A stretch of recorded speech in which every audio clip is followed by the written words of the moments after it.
here goes the attack. Demi Vollering has decided enough is enough. Elle part seule comme ça, dans la brume. Quelle image! The defending champion of the Tour de France Femmes avec Zwift is absolutely cracking right now. Demi Vollering qui est en train de fondre sur Katarzyna Niewiadoma. She opens up the gap, 1 meter, 2 meters, 3 meters, and Kasia Niewiadoma has no answer right now. La néerlandaise s'empare du maillot jaune et s'affirme comme la grande favorite pour remporter le Tour de France demain. It has been a stunning performance. How does it feel to wear this amazing yellow jersey? I saw that already a lot of times in my dreams, of course, but to wear it now in real life feels really good. Demi was so strong today that these 20 seconds were just, bullshit. Annemiek van Vleuten qui passe avec 2,33 de retard, écart impressionnant. How confident you are to keep this second place? Not sure actually.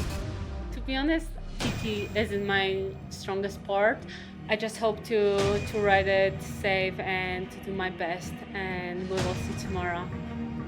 The cherry on the cake would be a victory of Marlene tomorrow on the TT? Yes, that will be amazing. If she can win the TT, that's of course nice. Then we had a really good Tour de France femme so far.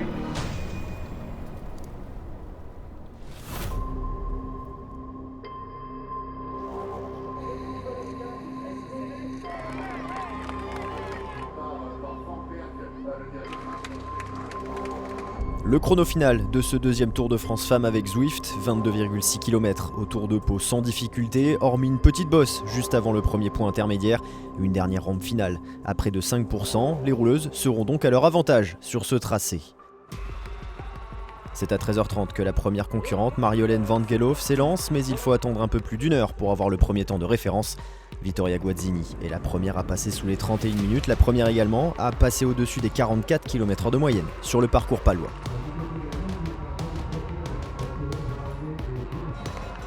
Anna Henderson est la seule à s'approcher de cette vitesse moyenne. La Britannique de Jumbo-Visma signe même le meilleur temps à mi-parcours. Mais ces 3 secondes d'avance ne sont rien comparé au final de Guazzini. Sur la ligne, elle termine à 15 secondes de l'Italienne de la FDJ Suez.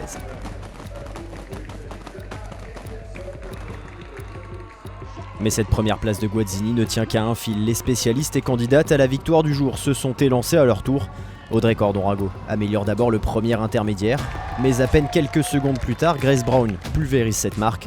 30 secondes d'avance pour la championne d'Australie, détrônée quelques instants plus tard par Marlene Reusser, qui rabote ce temps de 27 secondes supplémentaires. La Suissesse, championne d'Europe, pourtant gênée par la voiture UAE derrière Olivia Barret. Un petit geste d'humeur, puis la rouleuse termine le travail qu'elle avait parfaitement commencé. Grace Brown n'a même pas le temps de s'installer dans le fauteuil de leader que Reusser en termine.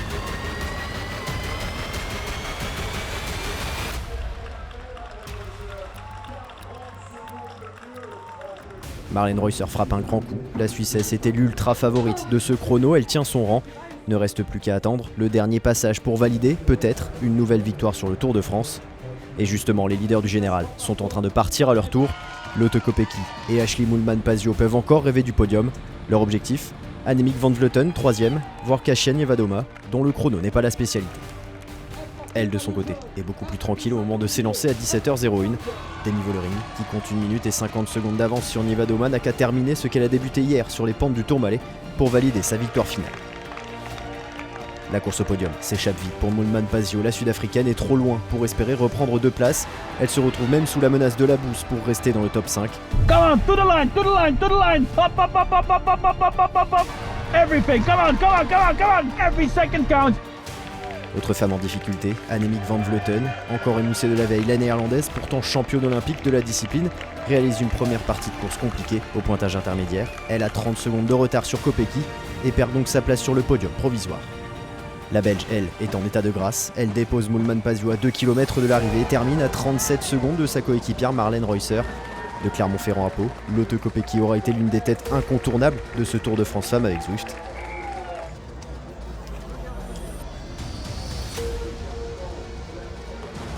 Annemiek van Vleuten, arrivée peu après, s'étant ratée, sa place sur le podium est désormais assurée. Reste désormais à savoir si la Belge peut aller chercher la 2e, celle de Niewiadoma. La meilleure grimpeuse réalise un chrono plus qu'admirable en allant chercher la 9ème place. Mais sur la ligne, elle finit avec 45 secondes de retard sur Kopecky, soit exactement l'écart qui séparait les deux femmes au 100e. C'est la Belge qui s'empare de la 2ème place derrière l'intouchable Demi Vollering. La Néerlandaise a fait le contre-la-montre à bloc, elle est surtout la seule à jouer dans la même catégorie que Reusser. Elle en termine à 10 secondes de la Suissesse, mais l'essentiel est évidemment ailleurs.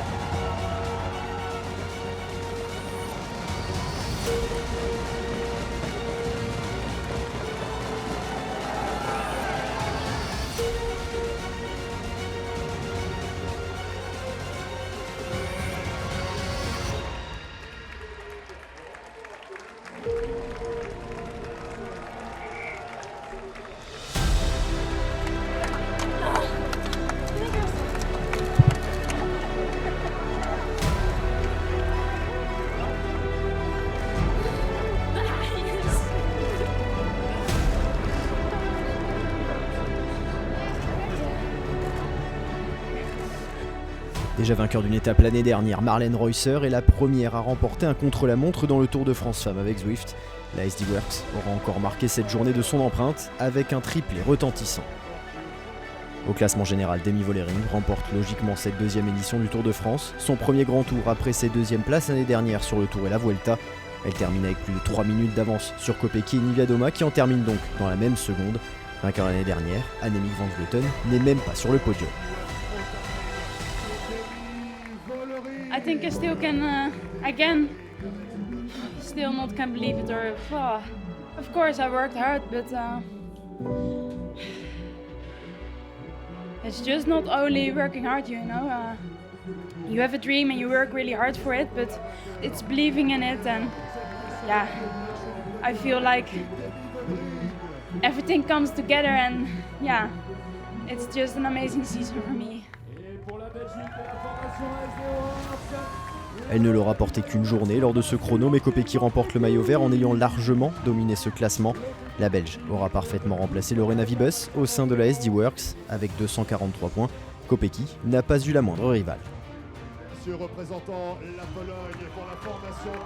Avec ce chrono final, la porteuse du maillot à pois au soir du Tourmalet était assurée de le garder. Katarzyna Niewiadoma est donc couronnée meilleure grimpeuse de ce Tour de France 2023 pour 4 petits points par rapport à Yara Kastelijn.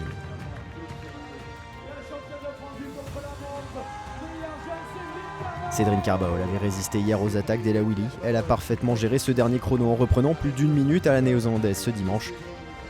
Enfin, pas de combatif sur cette étape, mais Yara Kastelijn, devancée d'une courte tête par Niewiadoma dans la course au maillot à pois, se console avec le titre de super combatif de cette édition. Ce Tour de France 2023 acte la prise de pouvoir de Demi Vollering, et avec la retraite à venir d'Annemiek van Vleuten à la fin de la saison, le cyclisme féminin a peut-être trouvé une nouvelle patronne, amenée à régner pendant quelques années sur la Grande Boucle.